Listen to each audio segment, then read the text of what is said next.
On the morning of his 18th birthday, Ethan Parker believed no one would notice if he disappeared. So he set out alone into the Alaskan mountains, searching for peace among the snow-covered peaks. But when a violent blizzard left him lost in the wilderness, he stumbled upon a hidden cave no map had ever marked. Inside waited a secret that had been untouched for more than a century, one that would change the course of his life forever. Before we begin, tell us where you're watching from. And if you believe even the smallest act of kindness can echo across generations, please subscribe and join us for this unforgettable story. Cold October wind swept across the Alaskan foothills while thin clouds drifted over distant snow-covered peaks. Ethan Parker woke inside his aging RV parked outside the small town of Willow Creek. Today was his 18th birthday. For a few seconds he stared at the phone resting beside his pillow. No messages, no missed calls, no notifications, nothing. Ethan was tall for his age, standing just over 6 feet, with messy dark brown hair that constantly fell across his forehead and clear gray eyes that often seemed older than the rest of him. His lean build came from years of hiking and outdoor work rather than sports. People who met him usually described him as polite and quiet, but those who knew him better understood that silence had become a shield. After spending his childhood moving between foster homes, Ethan had learned not to expect people to stay. The official records about his past were painfully short. He had been discovered as an infant outside a children's shelter during a winter blizzard. No note, no family information. No one ever returned to claim him. Over the years, several foster families had cared for him. Some were kind, some simply provided a place to sleep. None became permanent.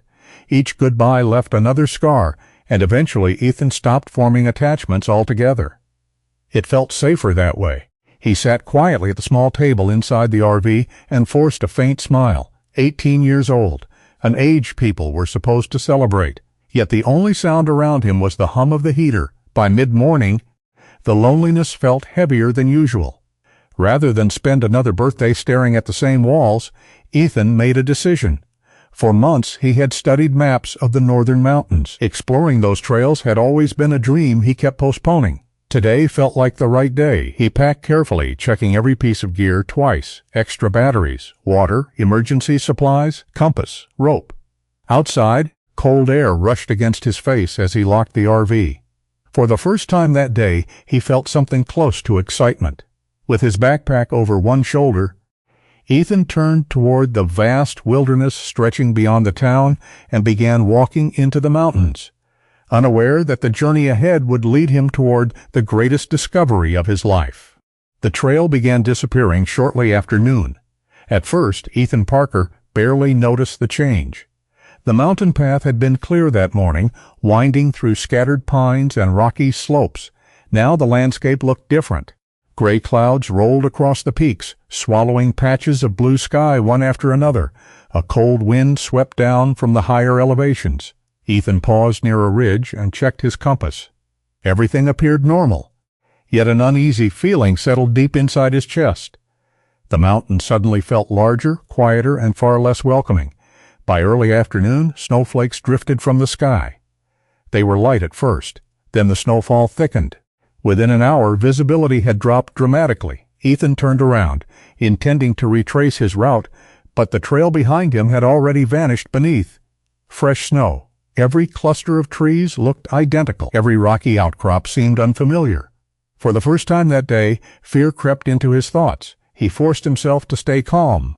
Panic would only make mistakes more likely. Drawing on everything he had learned from hiking guides and survival manuals, Ethan chose a direction and continued moving, hoping to reach lower ground before nightfall.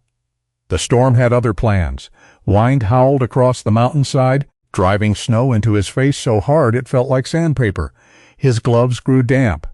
His boots sank deeper into accumulating drifts. The temperature continued falling. Hours passed. Daylight faded far too quickly.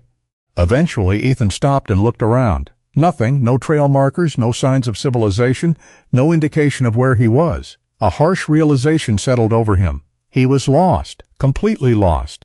For several seconds, he stood motionless as snow swirled around him. Oddly enough, the feeling reminded him of his childhood. The same uncertainty, the same sense of having nowhere to belong. The thought only lasted a moment. Survival demanded attention. He adjusted his backpack and pushed forward. Then he saw something, a dark shape protruding from a cliff face nearly 50 yards away. At first he assumed it was a shadow, but shadows did not remain perfectly still through blowing snow. Hope surged through him. Fighting the wind, Ethan climbed toward it. As he approached, the shape became clearer, a narrow opening hidden between two massive stone walls. A cave. The entrance was partially concealed by hanging ice and snow-covered rocks, making it nearly invisible from a distance. Ethan squeezed through the opening and immediately noticed something strange. The cave was natural, yet signs of human occupation were everywhere. Near one wall stood a carefully constructed stone fireplace. Wooden shelves had been secured into the rock decades earlier. A simple bed frame built from thick timber occupied a dry corner of the chamber. Someone had lived here, not temporarily, for years. His flashlight beam swept across the walls. There, carved directly into the stone, were several lines of writing. Keep firewood covered. Use the upper vent during heavy snow. Fresh water flows behind the eastern wall during spring thaw. The instructions looked old but remarkably preserved. Whoever carved them had expected someone else to arrive one day. The realization sent a strange chill through Ethan that had nothing to do with the cold. Outside, the blizzard intensified. Inside, the cave remained silent. Ethan quickly gathered dry wood stored beneath a stone ledge. To his surprise, much of it was still usable. Whoever had prepared this shelter had understood mountain winters extremely well. Following the carved instructions, he built a fire. The first spark failed. The second nearly died. The third caught. Orange flames slowly spread through the wood. Warmth filled the cave. For the first time since losing the trail, Ethan could breathe normally again. He sat near the fire and studied the chamber more carefully. The shelves, the stone fireplace, the hand-carved messages. Every detail suggested patience, skill, and years of effort. Someone had poured part of their life into this place. As the firelight danced across the cave walls, Ethan's eyes settled on a section of stone near the rear of the chamber. Unlike the surrounding rock, that section appeared unusually smooth, almost deliberate, almost hidden. Curiosity stirred inside him. Slowly, he rose to his feet and stepped closer. Without realizing it, Ethan was standing only a few feet away from a secret that had remained untouched for more than a century. The fire burned steadily as snow battered the mountains outside. Ethan Parker stood before the unusually smooth section of rock near the back of the cave. Up close, he could see faint tool marks carved into the stone. Someone had intentionally shaped this area long ago. Carefully pressing against the rock, he felt slight movement. A narrow stone panel shifted inward. Behind it sat a rusted metal box protected within a dry cavity in the wall. Ethan's pulse quickened. The box was surprisingly heavy. Kneeling beside the fire, he brushed away decades of dust before lifting the lid. Inside lay dozens of neatly folded letters wrapped in oilcloth. Beneath them rested several small journals. The oldest paper was yellowed with age, yet remarkably preserved. For a long moment, Ethan simply stared. These were not random belongings. They were pieces of someone's life. He unfolded the first letter. The writer identified himself as Thomas Reed. As Ethan continued reading, an entire family slowly emerged from the faded pages. Thomas Reed had been a rugged frontier settler in his early 40s. According to his descriptions, he was broad-shouldered with thick dark hair, already streaked with gray from years of hardship. A heavy beard covered much of his weathered face, and decades of mountain winters had left permanent lines around his eyes. Yet the letters revealed a man known for patience rather than toughness. Before moving into the wilderness, he had lost his younger brother during a mining accident, an event that seemed to deepen his compassion toward others. The next letters frequently mentioned Sarah Reed. Sarah was described as a tall, slender woman with long auburn hair and fair skin that burned easily during summer months. Her handwriting appeared elegant and careful. Unlike Thomas's practical entries, Sarah often wrote about feelings, memories, and hopes for the future. She seemed naturally optimistic despite the isolation surrounding the family. Several entries revealed that she spent evenings teaching her son by lantern light after finishing daily chores. Then Ethan encountered the name Benjamin Reed. Benjamin was the couple's only child. The letters described him as a lean young man with sandy blonde hair, curious blue eyes, and an endless habit of asking questions. Thomas often joked that Benjamin could never walk past an unusual rock, animal track, or plant without stopping to investigate it. The boy dreamed of exploring the world beyond the mountains someday. As Ethan read, hours slipped away, unnoticed. The storm outside became distant. The cave no longer felt abandoned. It felt occupied by memories. One letter described a successful hunting trip. Another mentioned repairing flood damage after spring runoff. Others recorded small family celebrations, difficult winters, and ordinary moments that somehow felt extraordinary because they were real. Then Ethan opened a letter dated October 14, his birthday. A strange feeling moved through him. Slowly he continued reading. Today Benjamin turns 18. The words immediately captured his attention.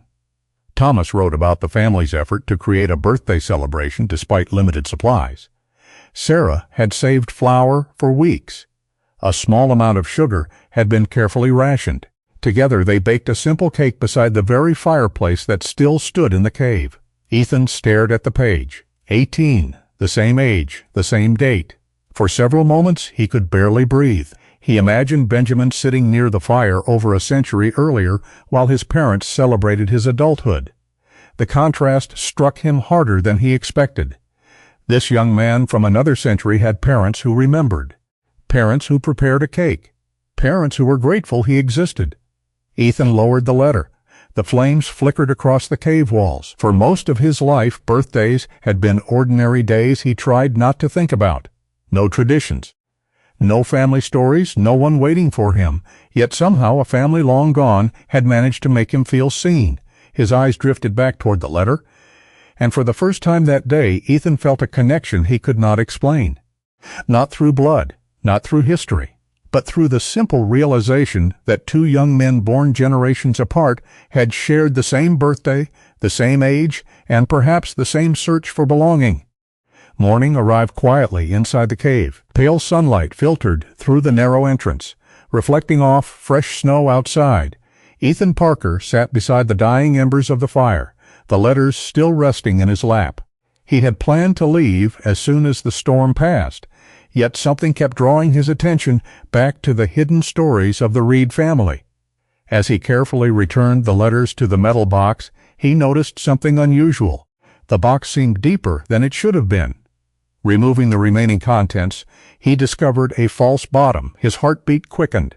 Beneath it lay a folded piece of oilcloth, protecting several objects from moisture and time. The first item was a silver pocket watch. Though tarnished with age, the engraved initials TR remained visible on the cover. Beside it rested several faded photographs. Ethan studied them carefully. For the first time, he saw the faces behind the letters. Thomas Reed appeared exactly as Ethan had imagined, broad-shouldered, thick-bearded, with sharp features shaped by years of hard labor and harsh winters. Despite the stern appearance, his eyes carried warmth and patience. Sarah Reed stood beside him in one photograph. Her long auburn hair was tied neatly behind her shoulders, and her gentle smile seemed capable of calming any storm. Even in a faded image, her kindness was obvious. Benjamin stood between them, tall and lean, with sandy hair and the restless expression of someone eager to explore the world. Ethan found himself staring at the photograph longer than expected. It felt strangely familiar, almost like looking at people he somehow knew. Beneath the photographs were legal documents, property records, birth certificates, and several journals that had never been stored with the letters. Most important was a sealed envelope.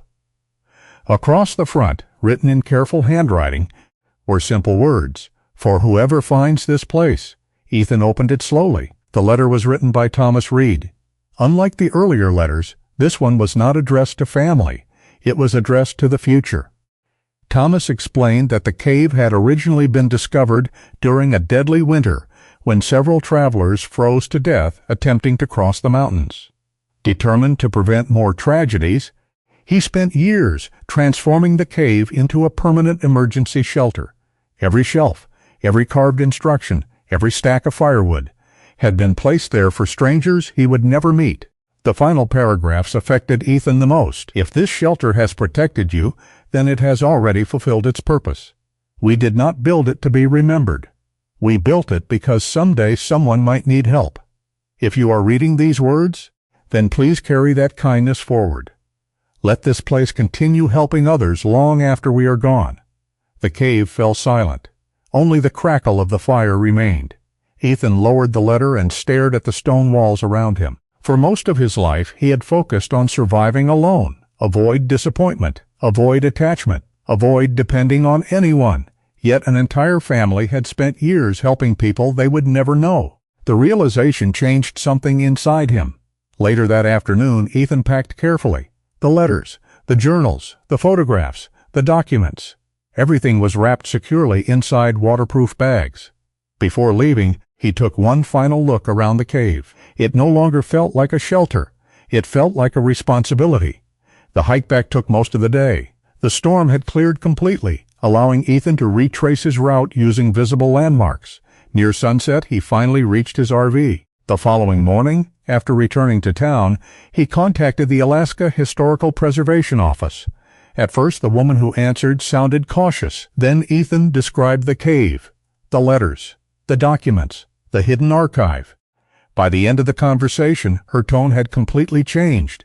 Within days, a team of preservation specialists traveled into the mountains alongside Ethan.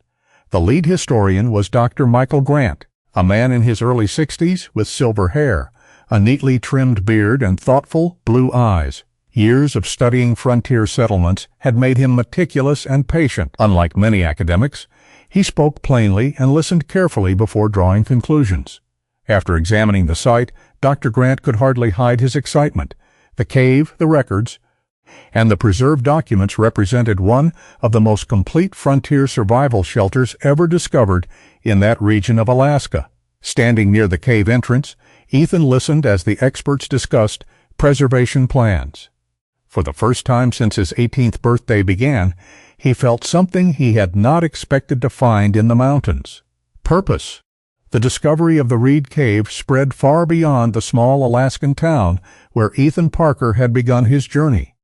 What started as a forgotten shelter hidden inside a mountain soon became one of the most discussed historical finds in the region.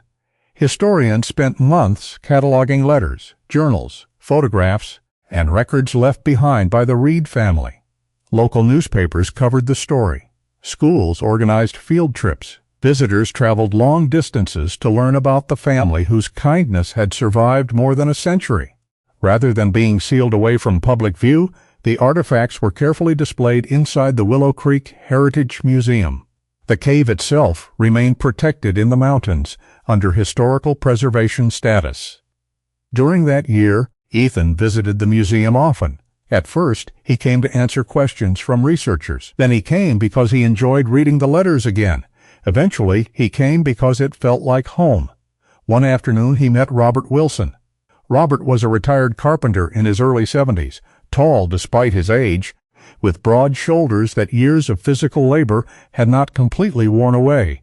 His thick white mustache and weathered face gave him a stern appearance, but anyone who spoke with him quickly discovered a gentle and patient man. Losing his only son in a highway accident many years earlier had left a permanent sadness behind his smile, yet it had also made him unusually compassionate toward lonely young people. Robert was accompanied by his wife, Margaret Wilson.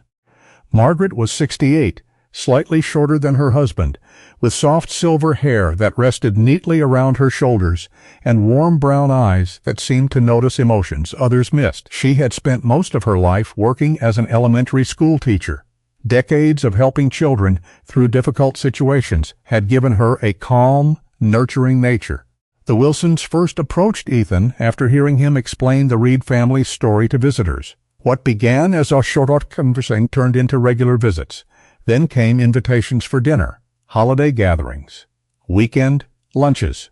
For the first time in his life, Ethan found himself receiving text messages from people who genuinely wanted to know how he was doing. At first, he struggled to trust it. Years of disappointment had taught him to expect relationships to end, but the Wilsons never pressured him. They simply remained present, month after month. Slowly, The walls Ethan had spent years building around himself began to weaken. The following October arrived sooner than expected. October 14, his 19th birthday. Ethan drove to the museum expecting an ordinary day. No celebration, no attention, just another visit. The parking lot looked unusually full, but he thought little of it. Inside the museum, several staff members greeted him with suspiciously cheerful smiles. Before he could ask why, someone gently guided him toward the main exhibit hall. The room was quiet. Then the lights switched on. Ethan stopped walking. Near the center of the exhibit stood a long table. On it sat a birthday cake decorated with 19 candles. Surrounding the table were museum employees, historians, volunteers, local residents, Dr. Michael Grant, and the Wilsons. Everyone was smiling. For a moment, Ethan could not speak. 1 year earlier, he had sat alone inside an RV believing nobody cared whether he existed. Now an entire room of people had gathered simply because it was his birthday. As everyone began singing, his eyes drifted toward the display containing the Reed family's letters. The same letters that had changed everything. The same family who had unknowingly reached across generations to help a lonely stranger. A lump formed in his throat, not from sadness, from gratitude. After the celebration ended, Ethan stood quietly beside the exhibit while visitors slowly returned to their conversations. Margaret approached and handed him a small frame photograph. Inside was a picture taken earlier that day. Ethan stood between Robert and Margaret, all three smiling. At the bottom was a simple handwritten note. Family isn't always where you begin. Sometimes it's where you're finally welcomed. Ethan stared at the words for several seconds. Then he looked around the room, the museum, the friends he had made, the Wilsons, the people who were waiting for him. For the first time in his life, the word family no longer felt distant. The Reed family had left behind far more than historical records. They had left behind a light. And that light had guided a lonely 18-year-old boy through a storm, through a mountain, and finally toward the place where he truly belonged. Sometimes the people who change our lives are not the ones we were born to know. Sometimes they are strangers who leave behind a kind word, a helping hand, or a light that continues shining long after they are gone. Ethan went into the mountains believing he was alone in the world. What he discovered was not just a hidden cave or a forgotten piece of history. He discovered that even ordinary lives can leave a lasting impact, and that kindness has a way of traveling farther than we ever imagine. Perhaps there is someone in your own life whose small act of kindness helped you through a difficult season. Or perhaps you have been that person for someone else without ever knowing it. If this story touched your heart, we'd love to hear from you. Share your thoughts in the comments and tell us where you're watching from. Your story may encourage someone who needs a little hope today. And if you enjoy stories about kindness, faith, courage, and the unexpected ways people find family, please subscribe and join our community for more inspiring journeys. May God bless you, watch over you, bring peace to your home, strength to your heart, and surround you and your loved ones with His grace today and always. Thank you for watching, and we'll see you in the next story.